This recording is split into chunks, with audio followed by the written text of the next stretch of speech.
Hello there. Welcome to the Google News Initiative Digital Growth Program. I'm Alistair. I'm a tech trainer and technology journalist, and I've been working in magazines and newspapers since the late 80s.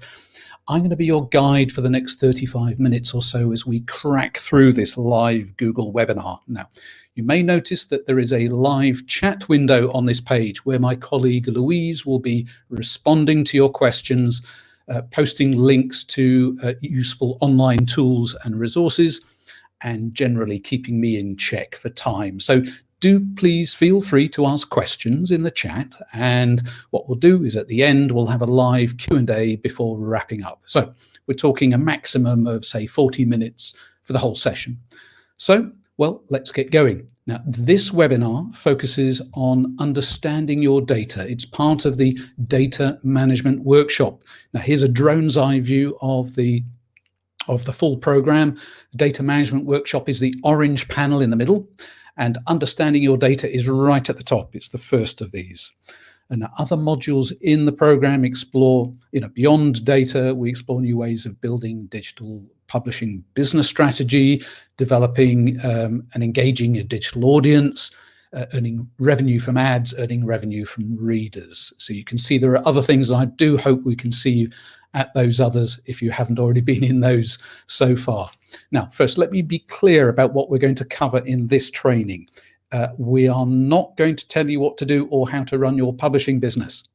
Okay, digital publishing is complex enough, but you're the experts in your field, and nobody understands your challenges, your audience, and your resources better than you. So you might be a small emerging publisher attending this. You may be a medium-sized organization.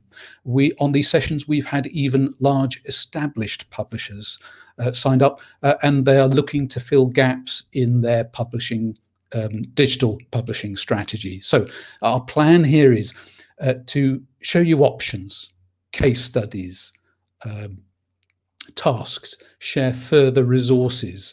What have other publishers done to drive up readership and revenues, for example? What tools are they using to analyze their data? Could you use them too? What new technologies could you be looking out for? So whatever actions and next steps you decide to take will depend on your needs, experience, and aims. So why this matters? Well, if you're wondering this question, this is definitely for you. What I want to do is, in this lesson, we're going to talk about how we can develop a new behavior around metrics, basically. Before we get into any details around analytics, metrics, and all that, we'll just want to, take a moment to look at data, what it means, the type of data we should be looking at, and we'll launch out from there. So it's from careful use of data and understanding what we get back from it, from our readers, that can make big differences to our commercial success. That's what we're going to be looking at. Okay.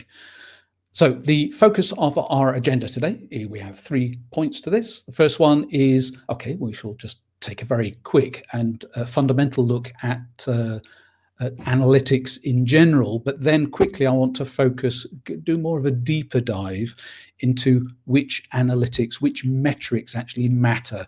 And I don't mean generically, I mean to you, and how you can identify which are more important to you than maybe other publishers.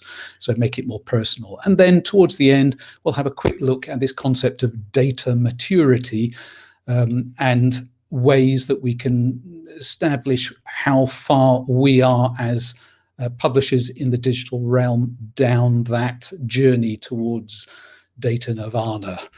Anyway, you'll see all that later. Let's start off with our first section, our first topic. So understanding analytics. This is going to be very high level. Okay, a little very introductory, so bear with me. So what are the basic options? Well, let's see what we can measure and see what we can break it down into different sections. So on one side, we've got our website. And when I say website, it could also be our app. You can run analytics from within your website and app and gain information about how your, let's say, website is being used and by whom. So basic Google Analytics is probably the primary tool you'll be thinking about. There are, of course, other analytics tools out there, including heat mapping and all sorts from third parties. But this is a Google session. We're from Google. We're not experts in those. We'll be talking about Google Analytics, but you can apply this across the board. Now, on the other side, we have social media. You may be aware of this. Social media platforms generally operate their own analytics systems to give you insight into their audience there. So looking at Google Analytics, some of the key metrics. The idea of Google Analytics, if you've not seen it before, the idea is to make it easier to understand how your site and app users are engaging with your content. So you know what's working and what's not working. So you can see here a range of basic metrics. If you've even just seen the top level of Google Analytics, this will ring a bell. So number of users, unique users, number of page views, duration, demographic details, and more, of course. Now, let's just look a little bit deeper into that. The most important metrics provided within Google Analytics are these. Now, I'm not going to read through them all, you'll be pleased to know, but if I just skip through them, you must have heard of some of these, if not all. So there's like a bird's eye view known as an acquisition overview for where your traffic is coming from. There's a social overview, so the impact of social media. So you do social media posts and then people respond to them, it'll be tracking that. There's something famous called a bounce rate, which I'm going to come back to in a tick. Traffic sources, generally, again, where are people coming from around the world and through which means. There's something called conversions. So a conversion is turning one type of visitor to a kind of a loyal visitor who has done something, like signed up for something or got their credit card out and bought something. Okay, so it's a conversion from a passive to an active visitor on your site.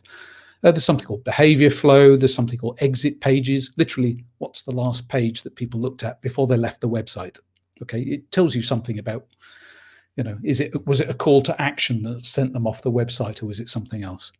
And we have number 8 there was goals. You can choose any goal you like. So I want to drive up subscriptions, okay, and then you can track your conversions for that goal accordingly. Now, I did say I'd come back to this. So number 3 from that list on the previous slide was a bouncing rate, the bounce rate. A bounce is a single page view on your site.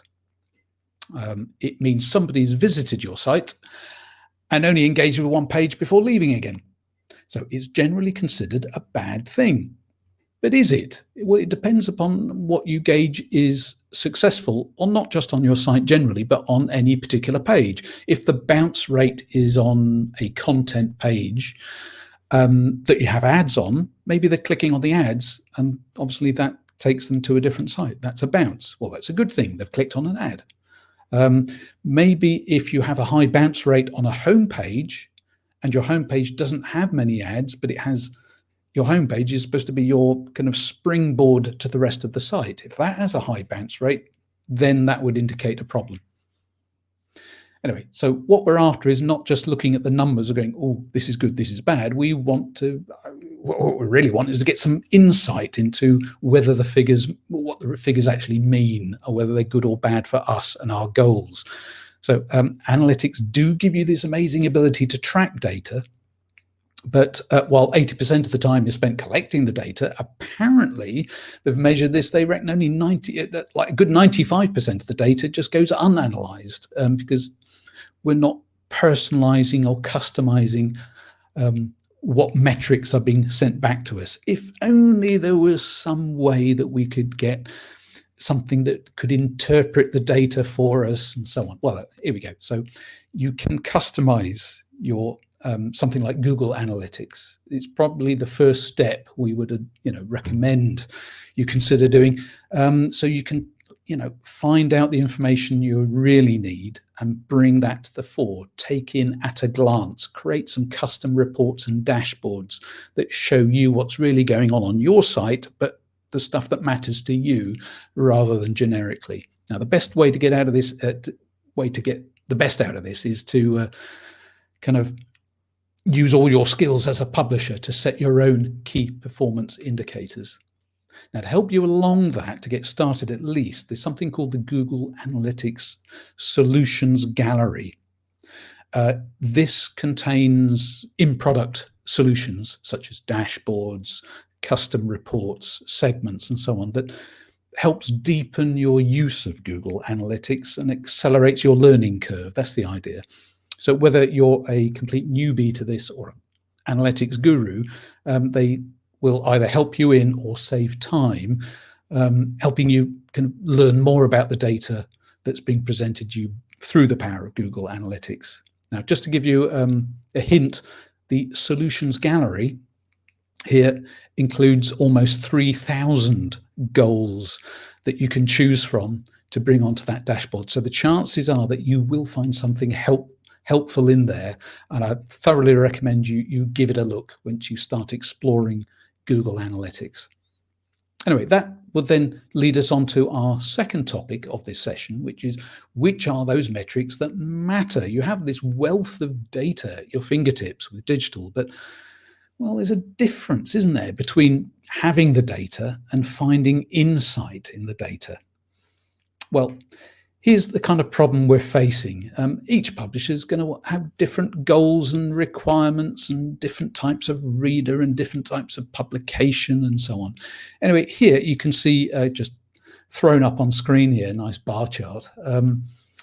A Parsley, that's Parse.ly, did a survey of 270 professionals at publishing sites, brands and agencies about their use of content analytics and said, what's important to you? What metrics really determine success for you? And you can see some examples here. I don't know if you need to lean into your screen to read it, but the survey respondents selected most of all time on page, number of page views as the two biggest indicators. And social sharing came in close as a third choice, and then it kind of went down. Yeah, fine, all agreed, everyone thinks the same way. Well, just to test that whether everyone thinks the same way, here's the same list in exactly the same order, top to the bottom, but the question asked the inverse. It asked, which of the following metrics are the least useful? And what you'd expect would be exactly the inverse of what we saw before. But actually, it's a little bit more jagged, a bit more toothy, that shape of the bar chart. So publishers agree less about which metrics they don't care for. So yeah, page views, least useful and so on. But the relationship between those at the top and at the bottom is not that predictable, because people have different values for different things in different ways. It makes perfect sense. There's no one size fits all. So it's important to think about what metrics are really telling us. Obviously, it's metrics that matter, the behavior of readers, not of some kind of generic browser access. So changing thinking about how you regard the numbers can help guide us into a better direction for choosing the most appropriate metrics for our own publishing business. So instead of seeing engaged time, seems very robotic, think, how long did a reader spend on our site? How long did we keep their attention? Instead of thinking recirculation, you can you humanize it. What did they read after reading this? And what did they go on to read after that?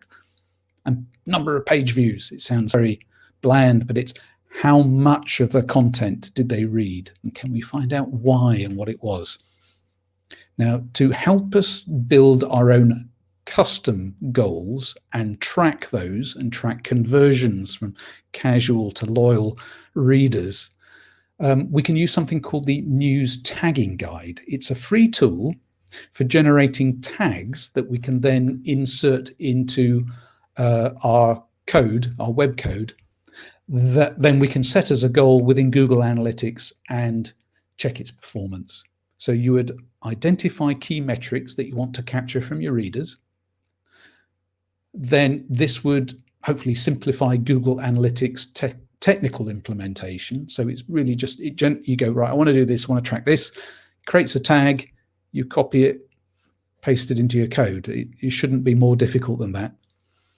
And then you can then further amplify the recommendations and insights you'll obtain through a couple of things called News Consumer Insights and Real-Time Content Insights, which we will come to very soon. Now, to help us understand this and what we can do with this, there is something called the GNI, so Google News Initiative Tagging Playbook. That takes a deeper dive into the Google Analytics implementation of this news tagging guide. You can see a link there on this slide. With a bit of luck, Louise will dig out that link and put it into the chat as well. But we can always come back to that later if you've missed it, no worries. So the question then is, how will you gain real insight from your data? What tools should you be using, do you think? Well, here are the two that I mentioned earlier. We want to get more insight. Our top 2 recommended tools for use with Google Analytics are these two: RCI, NCI, Real-Time Content Insights, News Consumer Insights. And they're both part of the GNI Digital Growth Program, and they are both free. So what are they? Okay, let's take one of them, Real-Time Content Insights. Think of this as a real-time dashboard of your website. So it allows publishers, so this is for you as publishers, to see what's going on in a really kind of pretty dashboard. And what you're seeing animated on your, on the slide here is basically captured from RCI. Okay, so you can see which you decide what goes on there, but what's working and not's working. And very often the dashboard can be shared across departments. It's almost designed to be put onto a large screen in your newsroom, so your content creators, your journalists, can see what's working and where people are coming from and what they're looking at and what's trending and so on. But you can set those goals. It's not just a generic thing. And because things move quickly in the real world, this is real-time content insights. So this is constantly updating and refreshing. So this is how Google itself explains the tool. Real-time content insights is built to help newsrooms make quick data-driven decisions on content creation and distribution. That sounds great. So the idea is journalists would be able to identify which articles are the most popular. Okay, seems very shallow, but across their audience, and what broader topics are trending in their regions. It also helps newsrooms visualize their data with a full screen display mode. So it takes data from Google Analytics, uses it to inform publisher-specific metrics. So instead of using it to provide audience data, it uses it to identify the sort of content that's most likely to attract new readers and encourage return readers. See it that way. Anyway, here's the other one I mentioned, NCI, News Consumer Insights. So this is a custom tool just for publishers. So this is a report, if you like, an ongoing report that looks at your Google Analytics through a subscription-oriented lens. So news consumer, a reader. Okay, so as you can see, it takes from Google Analytics and presents them in a different way. So it finds out which readers are driving value to your site, the most effective ways to perhaps reach some consumers, and it comes with a whole load of recommendations based on the data that is extracted from your analytics. So, it can look for gaps in the market, recommendations and suggestions and insights on your data, how to build up that loyal user base, perhaps some suggestions on improving engagement with your readers, and suggestions on how to convert readers into paying readers through subscription or patronage, using that classic model of the reader funnel. So, casual reader, just one visit and then coming back, loyal reader, and then someone who's kind of very much part of your subscription and starts celebrating you to their friends and recommending you. We want to get them into that funnel. So News Consumer Insights is built around a decision engine that automatically provides custom recommendations on reader engagement revenue. Okay, you can read that straight away. So, for example, NCI could identify if a publication's newsletter sign-ups are low and then serve to you a suggestion on how to grow the audience. So you spend less time puzzling over numbers and data and working out what's bigger than what, and then just getting, the machine does it. The decision engine sees that for you and goes, this is what you were going to think. And it just saves you time on, gives you more time to act on those business recommendations than trying to work it out. Now, to take an example, we'll just take a quick case study of Dainik Jagran. It's an Indian Hindi language daily newspaper. It became the largest newspaper in India by circulation in 2017.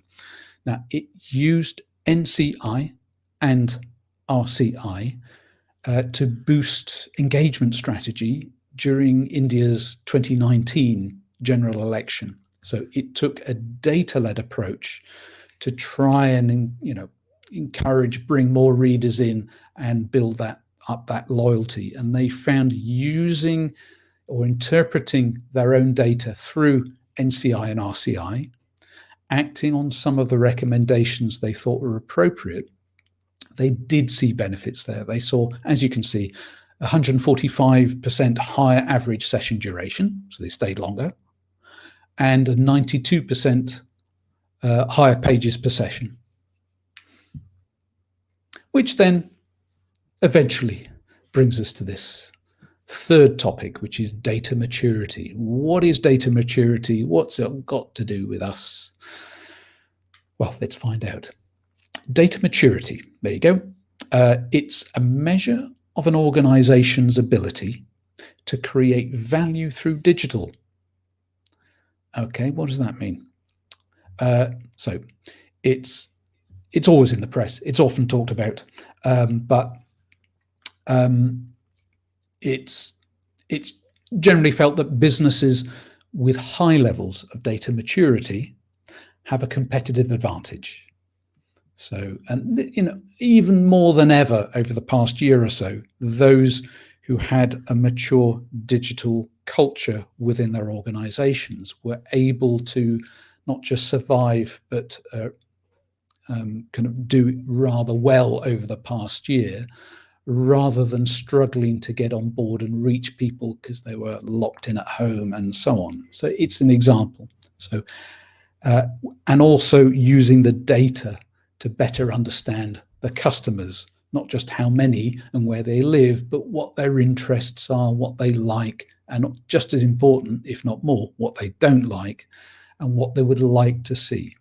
So it could cover things such as revenue growth, time to market, cost efficiency, product quality, customer satisfaction. All these fall under having a good backbone of using customer data through an organization. Now, Deloitte had set up a survey, looked into this, and produced what it calls the Data Maturity Report. It published this in collaboration with the Google News Initiative, so focusing on how companies, especially news organizations, can use data to increase engagement, reader engagement, on digital platforms and drive through the monetization of those platforms.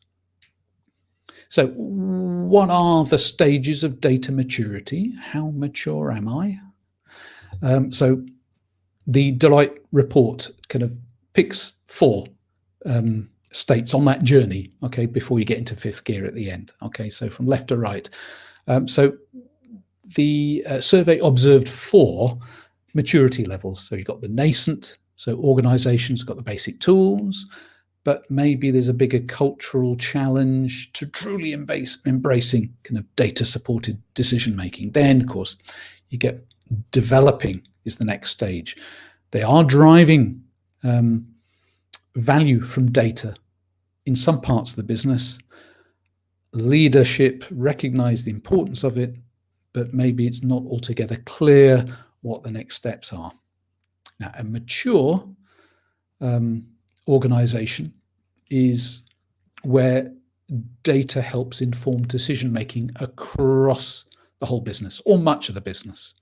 So while the technology and tools support various user cases, they do still tend to be on a project-by-project basis, rather than just automatically across the whole range of operations. And finally, of course, leading there in the red, organizations see data as an integral part of strategic objectives.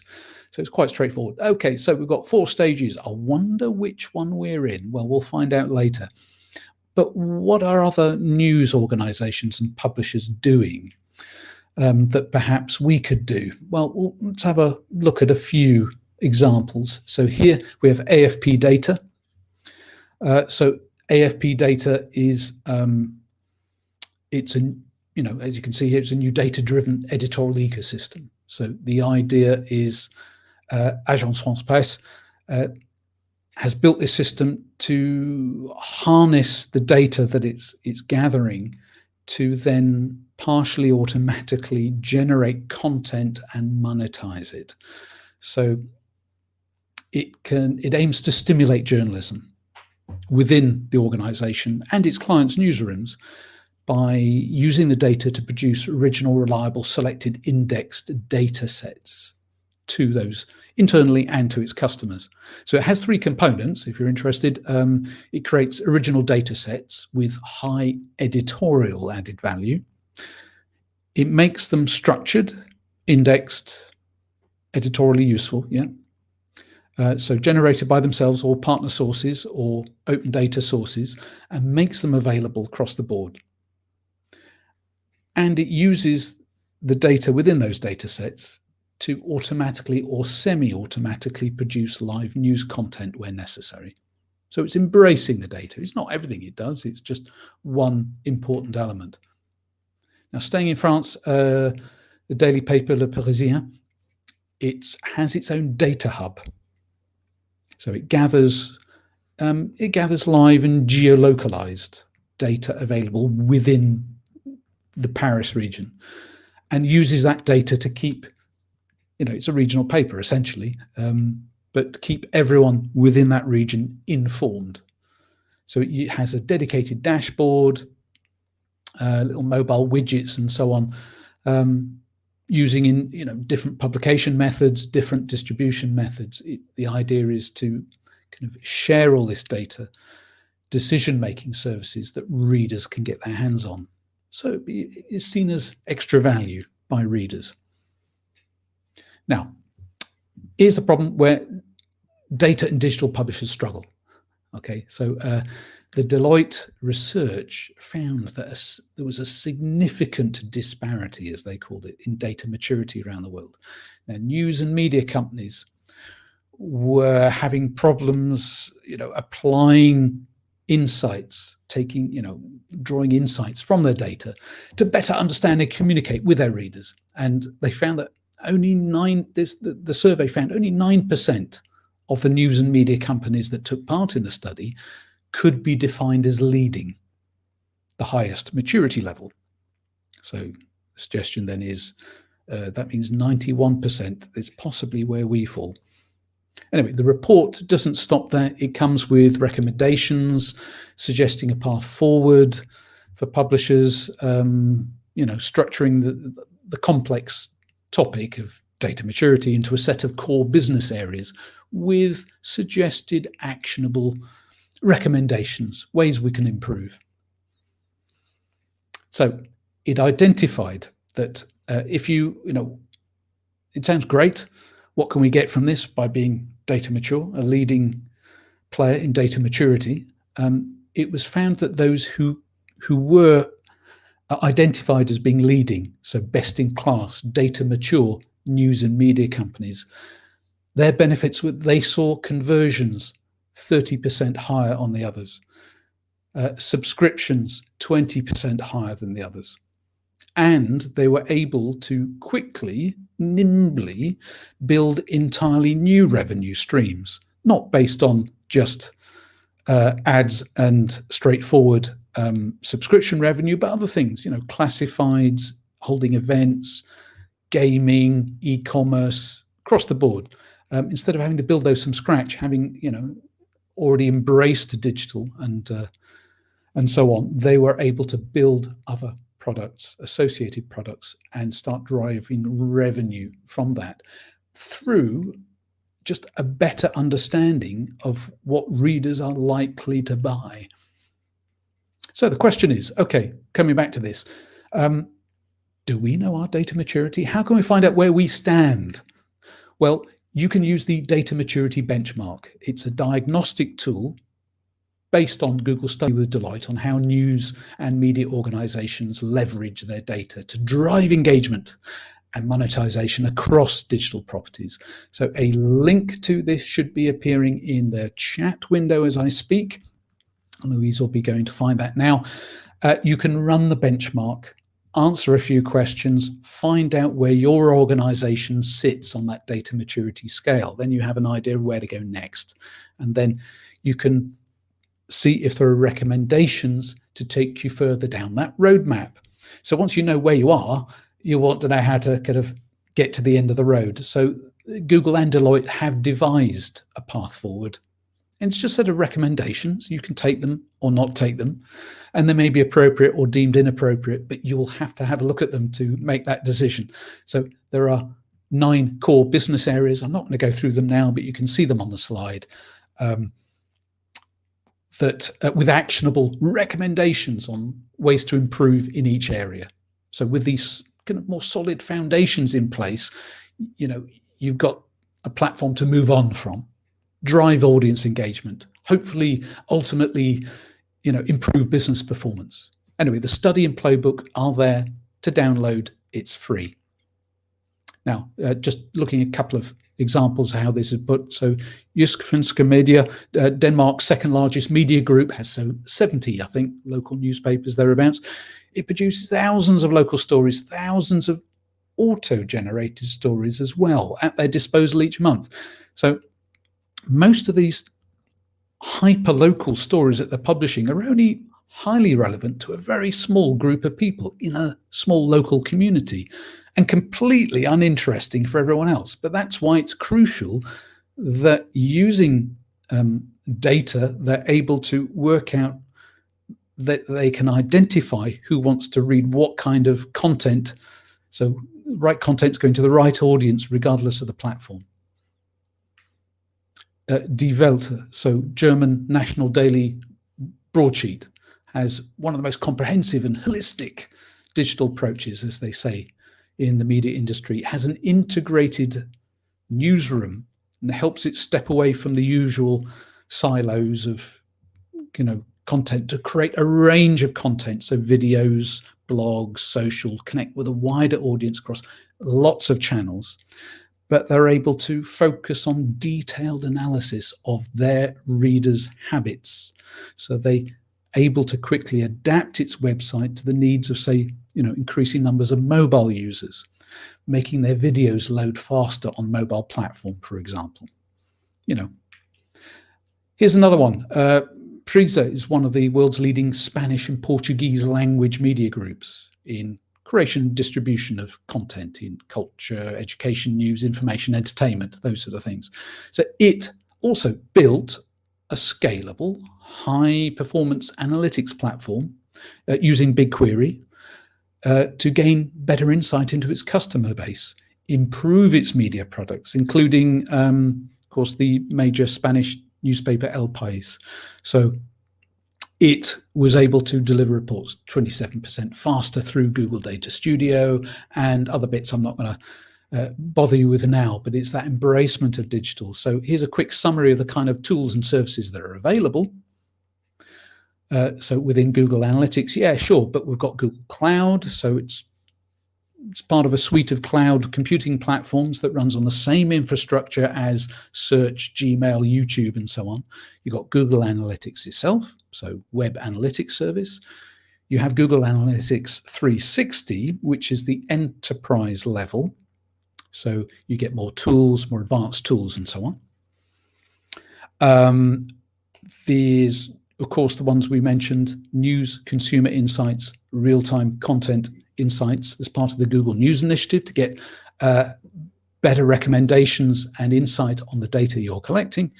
And of course, now we just mentioned that data maturity benchmark at the end. So there's a lot going on there.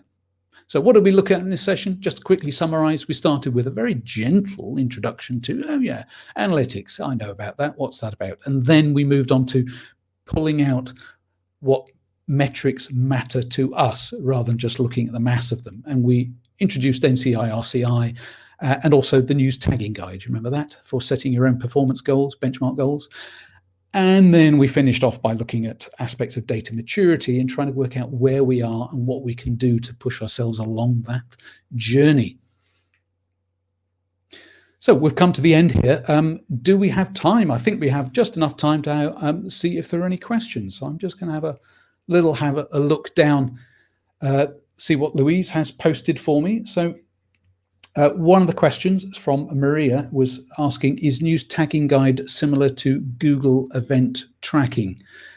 Now, there'll always be a question to which I don't know the immediate answer, but we can always find out. So I'm not personally so familiar with Google event tracking to do a straight comparison, but it is literally you decide on one or more aspects that you think are important.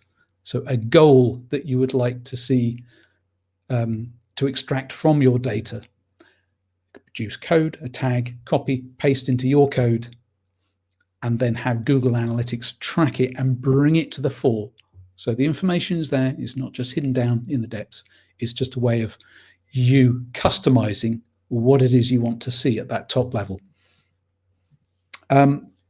Paul asked, said you suggested adding things to website code, but many small publishers won't have coders or the budget to hire them.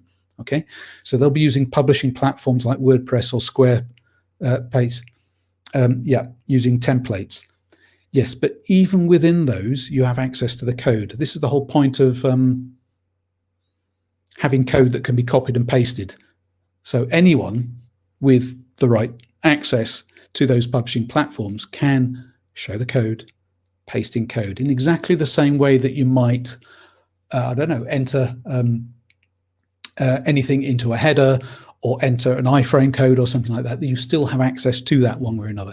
I think the best thing to do is to get hold of the playbook, check out the information within the playbook, try it and see if, because once you've got it set up, you'll need to leave it running for a while for Google Analytics to start picking up information on the goals that you set up to see if it works there for sure.